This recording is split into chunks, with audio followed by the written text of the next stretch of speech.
Superfast futures में आपका स्वागत है। मैं हूं डिम्पी कालरा। तो आज का दिन ऐतिहासिक है, हालांकि थोड़ा नेगेटिव है, लेकिन फिर भी ऐतिहासिक इस लिहाज से कि एनएससी के अंदर जो अभी भी कामकाज हो रहा है वो बेहद ही स्लो गति में है।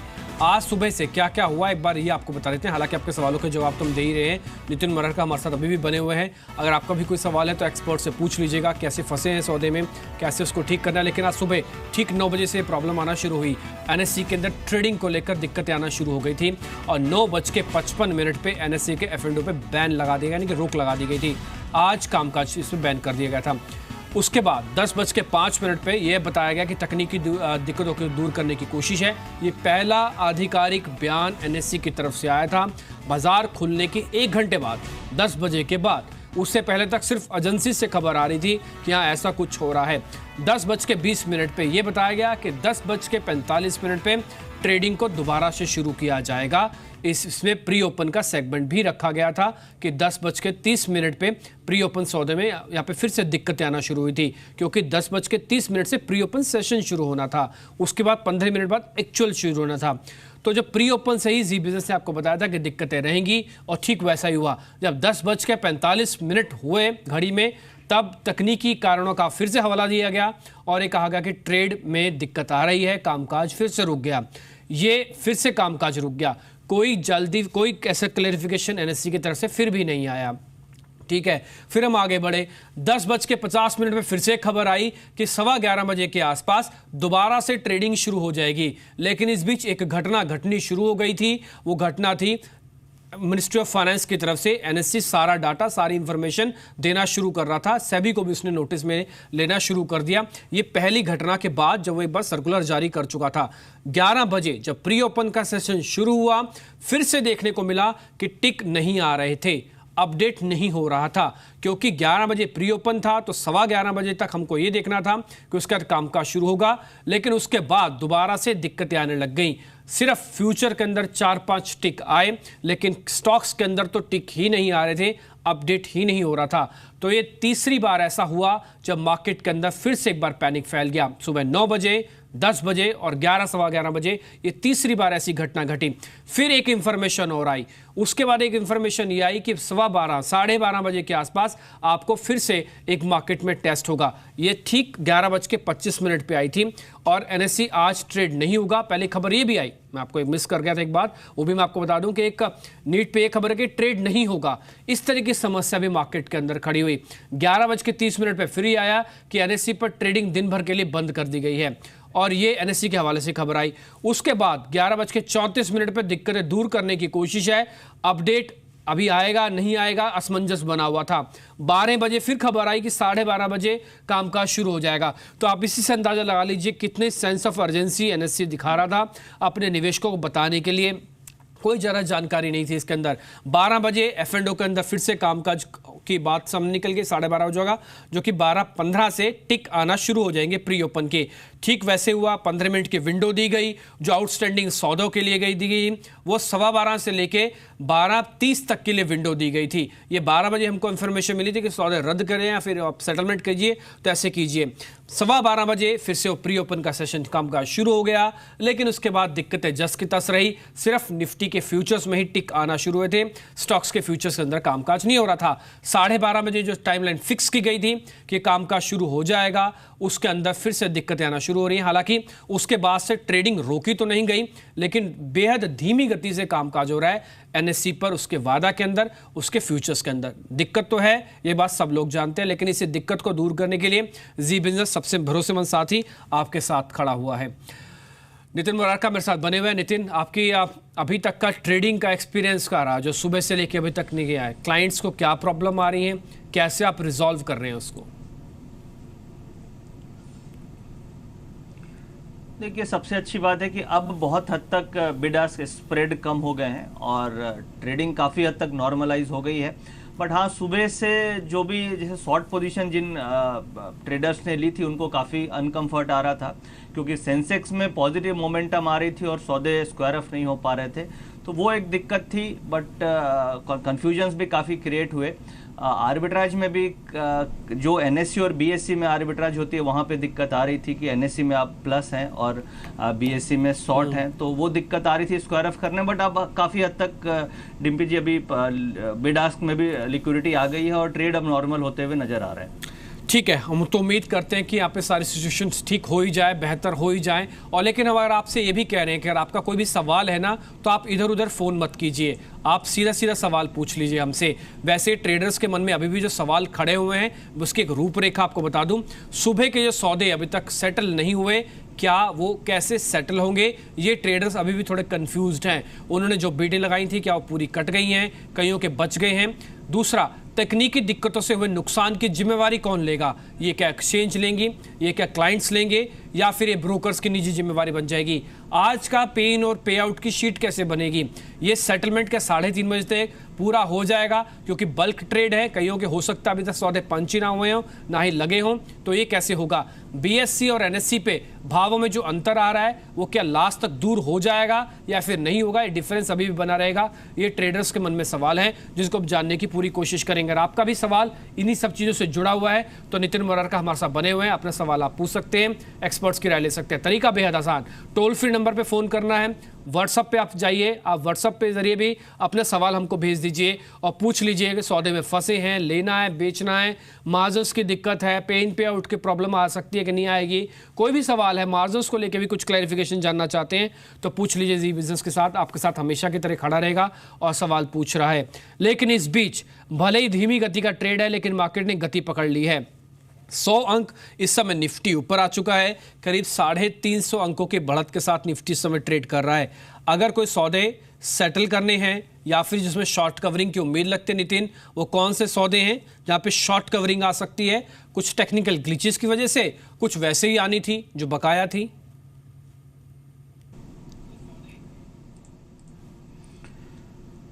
देखिए डिम्पी, खास तौर से सबसे पहले तो निफ्टी है, निफ्टी और बैंक निफ्टी, इन दोनों में एक शॉर्ट कवरिंग और बनेगी, क्योंकि मेन ये था कि 9.55 जब एफएनओ बंद हुआ उस समय ऑलरेडी करीब 6-6.5 लाख शेयर का ओपन इंटरेस्ट निफ्टी में क्रिएटेड था, जो फर्स्ट 1 घंटे में नॉर्मली नहीं होता है। और वहीं बैंक निफ्टी में 1.25 लाख शेयर का ओपन इंटरेस्ट था। उसके बाद जब फ्रेश जब ओपन हुआ तो उस समय करीब 30-35 पॉइंट का एक गैप मिला और पुराने भी कई जो सौदे चले आ रहे थे उसमें कुछ शॉर्ट पोजीशन थी, तो वो आप देख रहे हो कि उसका इम्पैक्ट शॉर्ट कवरिंग में आ रहा है। खुलने के बाद शॉर्ट कवरिंग हुई है। अगर आप स्टॉक्स वाइज देखेंगे तो पीएसयू बैंक्स हैं, उसमें एक पॉजिटिव मोमेंटम ओपनिंग में था, उसके बाद आप शॉर्ट कवरिंग बन रही है। मुझे लग रहा है कि बैंकिंग सेक्टर में शॉर्ट कवरिंग बन सकती है। दूसरा बात यह है कि ऑलरेडी जैसे निफ्टी नए हाईस पे वहीं बैंक निफ्टी में भी नया हाई नहीं बना है, तो मुझे लग रहा है बैंकिंग में जो प्राइवेट बैंक्स हैं जैसे आईसीआईसी, एचडीएफसी, यस बैंक, इनमें एक दोबारा जो भी शॉर्ट पोजीशन होगी वो स्क्वीज होकर कवर हो सकती है। तो बैंक निफ्टी यहां से कम 200-250 पॉइंट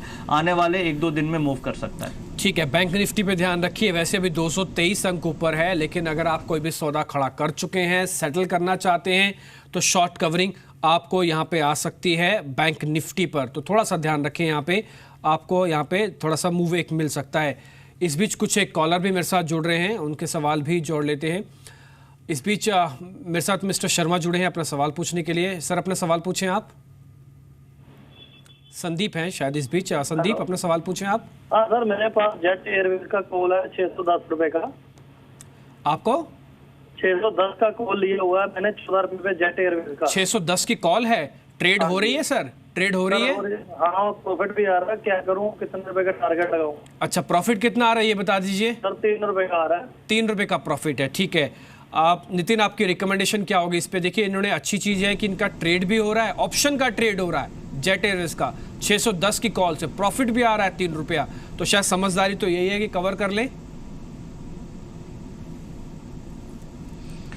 नहीं डिम्पी जी, मैं जैसे चार्ट्स देख रहा हूं और जेट का डेटा देख रहा हूं तो मुझे लगता है कि इसमें और मोमेंटम बनेगा। इनफैक्ट आज क्लोजिंग होते होते भी इसमें मूवमेंट ऊपर की तरफ आनी चाहिए और मुझे इसके टारगेट करीब करीब 615 से 20 लग रहे हैं शॉर्ट टर्म में। और अगर हम लोग 2-3 दिन के व्यू के हिसाब से रखें तो मुझे लग रहा है 630-35 आना चाहिए। उसके हिसाब से कॉल अभी इनको यहाँ से और 10 से 12 रुपए का प्रॉफिट दे सकती है। तो ये अपने बाइंग प्राइस से 1 रुपया नीचे का स्टॉप लॉस रख के कैरी करें, और 13-14 रुपए का प्रॉफिट इनके बाइंग प्राइस से मिलने की मुझे संभावना लग रही है।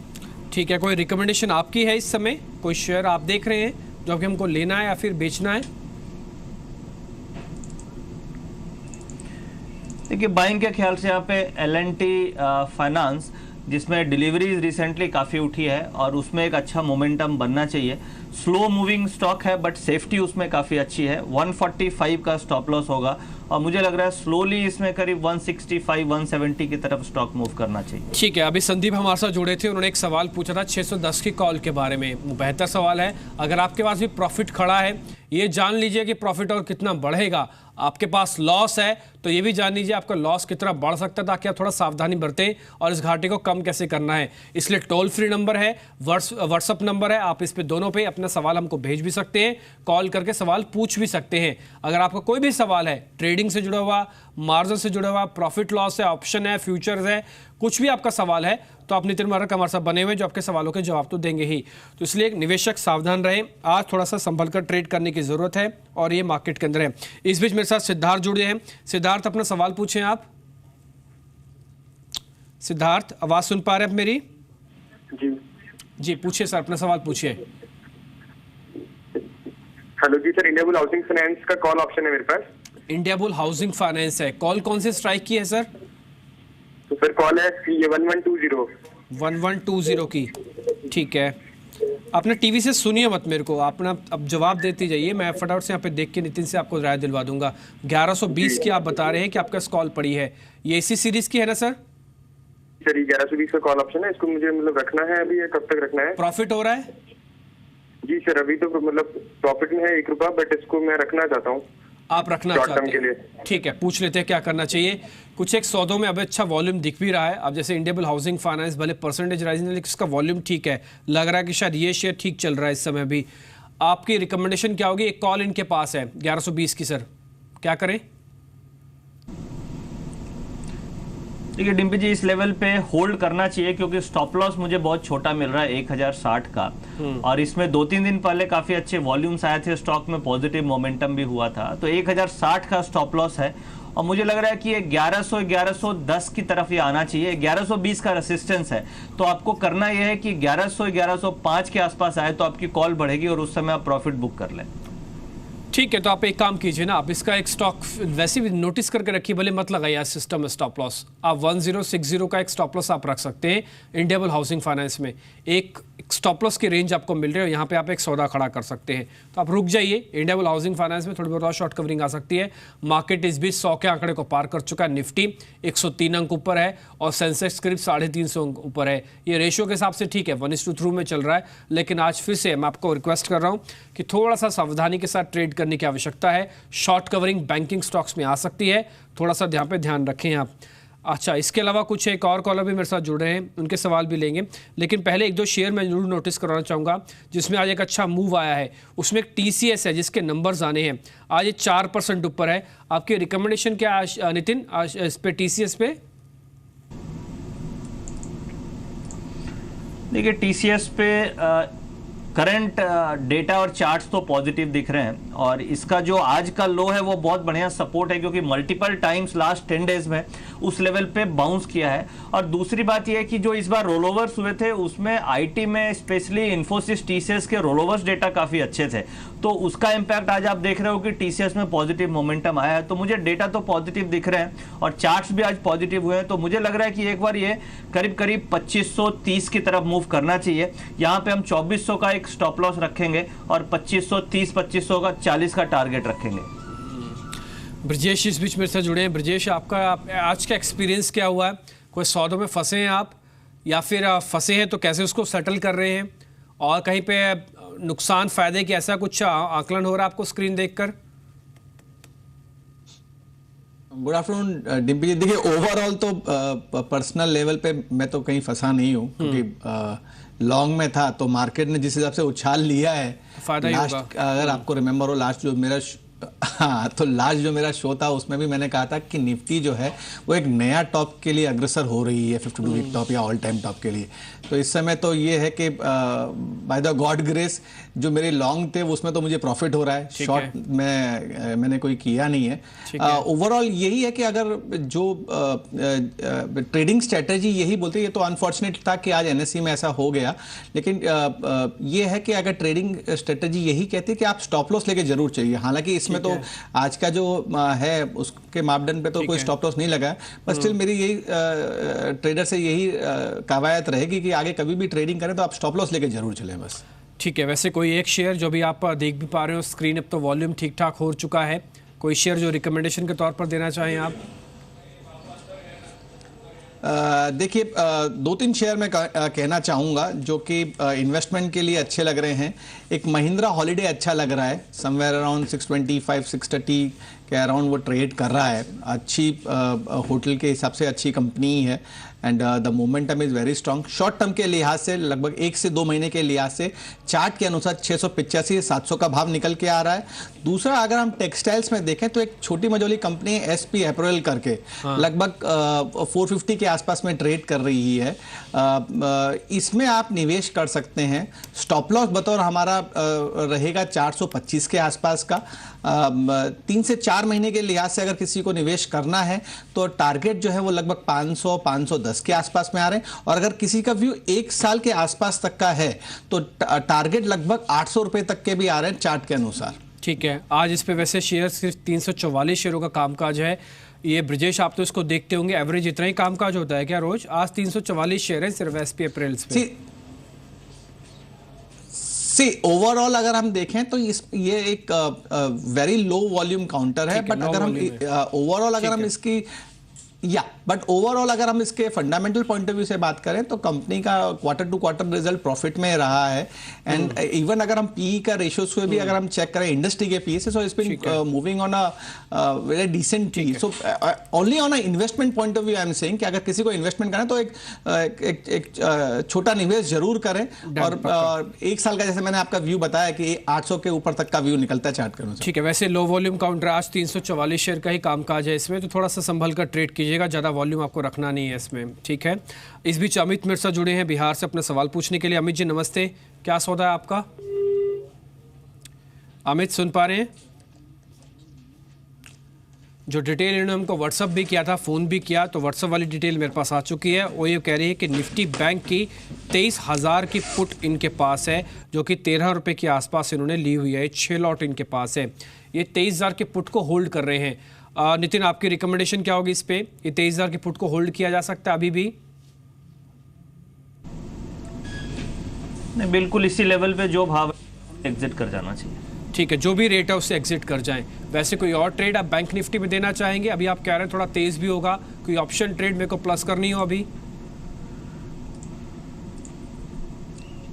देखिए, बैंक निफ्टी का टारगेट करीब 23,900 से 24,000 लेकर के चल रहे हैं, क्योंकि अभी शॉर्ट कवरिंग और आने बाकी है। मुझे लग रहा है ये वीक का आज फर्स्ट डे है, तो यहाँ पे अभी और मोमेंटम बनेगा। तो मैं समझता हूँ यहाँ पे 23,700 की जो कॉल ऑप्शन है वो लेके चलनी चाहिए, क्योंकि उसके पीछे रीजन ये भी कि 23,500 का जो एक रेजिस्टेंस लेवल था लास्ट 2-3 वीकली एक्सपायरी से, उसके ऊपर क्लोजिंग हम नहीं दे रहे थे। आज आप देखिए उसके ऊपर हम क्लोज दे रहे हैं, और 23,500 पे पुट राइटर काफी एग्रेसिव हो गए हैं। तो आप ये मान के चलिए कि 24,000 की तरफ बैंक निफ्टी मूव करेगी। उसको देखते हुए हम at the money call option या फिर 23,800-900 की भी कॉल ऑप्शन हम लेकर के चल सकते हैं, जो एक्सपायरी आने वाले थर्सडे को है, वीकली एक्सपायरी। ठीक है, वीकली एक्सपायरी जो कि बृहस्पतिवार को होगी। आज सोमवार है, तो आज का दिन भले छोड़ भी दें, मंगल बुध और बृहस्पति 3 दिन है। इस 3 दिन के अंदर आप 23,500 के ऊपर की कोई भी कॉल को प्लस कर सकते हैं, क्योंकि मार्केट के अंदर शॉर्ट कवरिंग थोड़ी और ड्यू है। सौरभ इस बीच मेरे साथ जुड़े हैं उड़ीसा से अपना सवाल पूछने के लिए। सौरभ नमस्ते, अपना सवाल पूछें आप। जी सर, मेरे पास अभी आईडीएफसी का 150 शेयर है। आईडीएफसी है आपके पास? आईडीएफसी ना? हाँ। कितने शेयर हैं? 150? 150 शेयर है। 150 शेयर है ना आपके पास? फ्यूचर तो नहीं है ना आईडीएफसी का? सर लॉन्ग टाइम भी है, मतलब उसका रिजल्ट ठीक है, पूछ लेता हूँ। ब्रजेश जरा आप देखिए, आईडीएफसी 150 शेयर है, 62 के रेट पे होल्ड किया हुआ है। अभी 56-57 का रेट आ रहा है। थोड़ा वॉल्यूम बढ़ाएं, क्या करें, या फिर उतने वॉल्यूम के साथ बने रहें? जैसे IDFC के तो मैं यही कहूंगा कि अगर हम डेली चार्ट्स पे देखें सो फ्रॉम 66 ऑड लेवल उसमें जो करेक्शन आया था it went all the way to 54, तो 54 का स्टॉप लॉस लेकर जरूर चलें। एक बार अगर 60 के ऊपर क्लोजिंग देखने को मिलेगी तो दोबारा इसमें आपको शॉर्ट टर्म में एक बार 66 के लेवल देखने को मिल जाएंगे, तो वहां पर अपना प्रॉफिट बुक कर सकते हैं। बने रहने की सलाह रहेगी, 54 का स्ट्रिक्ट स्टॉप लॉस लेकर जरूर चले। ठीक है, मैं आपको कुछ एक गेनर्स भी दिखा देता हूँ। आज डिविस लैब पे खबर आई थी कि उस पर कुछ इंपोर्ट हटा दिया गया है, इंपोर्ट बैन था वो हटाया गया है। ये शेयर करीब 7.5 से 8% भी ऊपर है, थोड़ा सा ध्यान रख के चले। इसमें कुछ शॉर्ट कवरिंग वैसे भी ड्यू थी। RAC 2%, PNB करीब 6%। ये शेयर कुछ ऐसे हैं जो कि आज NSE पर अब ट्रेड ठीक कर रहे हैं, वॉल्यूम दिख रहा है इसमें, और ये शेयर अभी चल रहे हैं। जैसे कि आज 29 लाख शेयरों का कारोबार अब तक बैंक ऑफ बड़ौदा पे हो चुका है। ये शेयर कुछ जुड़े हैं हमारे साथ। नितिन, शुक्रिया आपका कार्यक्रम में जुड़ने के लिए, बताने के लिए अलग अलग स्टॉक्स में क्या करना चाहिए, शुक्रिया आपका। इस बीच में सब मृत्युंजय जुड़े हैं। मृत्युंजय, क्या कमोडिटी मार्केट में तो कोई दिक्कत नहीं है, यहाँ तो कैश में तो प्रॉब्लम चल रही है अभी? दिक्कत तो है डिम्पी। इसका बड़ा खुलासा आज शाम 5:30 बजे हम करेंगे, क्योंकि चने को लेकर के बड़ा खुलासा हुआ है। और 2015 में जिस तरह से दाल के दाम बढ़ाए गए थे, उसमें कमोडिटी एक्सचेंज NCDX का भी नाम यहाँ पर लिया गया है IT की रिपोर्ट में। इस पर हम आज बड़ी कवरेज दिखाएंगे शाम 5:30 बजे। लेकिन फिलहाल अगर कमोडिटी मार्केट को देखें तो बुलियन का मार्केट दबाव में है और करीब 150 रुपये नीचे है MCX पर गोल्ड। सिल्वर में करीब 550 रुपये की कमजोरी है। हमारे साथ बातचीत करने के लिए अनुज गुप्ता हैं, एंजल कमोडिटी के। अनुज, क्या आपको लगता है कि आज दिन के कारोबार में गोल्ड और सिल्वर में गिरावट और बढ़ने वाली है? Mrityunjay, good afternoon. अगर हम देखें तो गोल्ड और सिल्वर में जो ट्रेंड बना है वो डाउन साइड का बना है। हमें लगता है कि गोल्ड और सिल्वर में ट्रेंड नीचे की तरफ हो सकता है। हालांकि $1200 के आसपास से मार्केट थोड़ा बाउंस हुआ है, बट मुझे लगता है कि सलन राइज की मार्केट रहेगी तो गोल्ड और सिल्वर के अंदर बिकवाली करके चल सकते हैं। गोल्ड के अंदर हमें लगता है टारगेट करीबन 27,500 तक देखने को मिल सकता है। ओके, सिल्वर के ऊपर आपका व्यू क्या होगा? चांदी में आप किस तरह का ट्रेड रिकमेंड करेंगे? देखिए, चांदी अगर देखें तो काफी ओवरसोल्ड कैटेगरी में है। मुझे लगता है कि चांदी में करंट लेवल्स पे तो नहीं, अगर यहाँ से बाउंस होता है मार्केट और 35,900 के आसपास मिलता है तो वहाँ भी क्वाली कर सकते हैं। टारगेट नीचे करीबन 35,400 का रहेगा। टारगेट स्टॉप लॉस करीबन 36,200 पे लगा सकते हैं। ओके, क्रूड के ऊपर आपका व्यू क्या होगा? क्रूड का मार्केट दबाव में है और $44 के आसपास है WTI क्रूड। MCX पर करीब 7 रुपए की नरमी है। 2856 का लेवल यहाँ पर देखने को मिल रहा है। क्या आपको लगता है कि क्रूड में दबाव अभी और बढ़ेगा? देखिए, क्रूड के अंदर हमने इन्वेंट्रीज कम होती हुई देखी है। मुझे लगता है कि $44 एक अच्छा सपोर्ट हो सकता है। तो क्रूड में हमारा एक टेक्निकल बाय कॉल रहेगा करीबन 2820 के आसपास, मींस बाय ऑन डिप्स कर सकते हैं। स्टॉप लॉस 2780 पर, टारगेट करीबन 2880 तक देखने को मिल सकता है। अगर किसी को सेलिंग करना है तो वेट करें, 2900 के आसपास सेलिंग भी कर सकते हैं। चलिए, बहुत बहुत शुक्रिया आपका अनुज इस पूरी जानकारी के लिए।